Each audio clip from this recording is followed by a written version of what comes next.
siya nakakuha doon sa kahit konting bakas ng kanyang tatay. Kaya alam po ninyo, yan po ang aking iniisip. Samantala pong itong nakaraan na eleksyon, hindi ko po alam kung pareho-parehos tayo nabudol. Ako po ay isang leader, lahat ng mga AITA, kinampanya ko para sa kay BBM.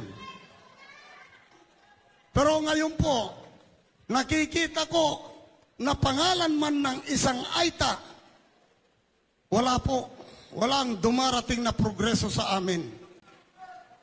Mabuti po si Tatay Digong.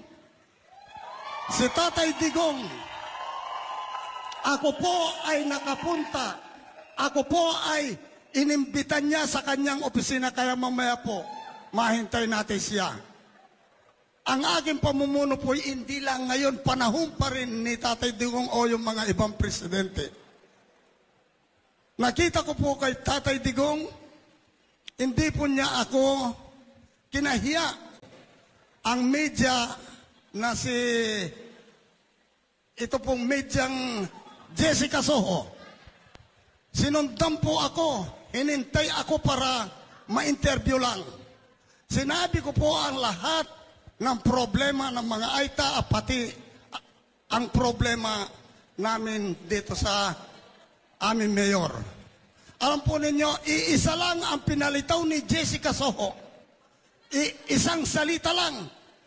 Ang dami kong sinabi, mayroon sigurong kalahating oras akong na-interview, pero noong ipalabas po niya ang salita ko, iisa lang pong salita pagkatapos kinat na.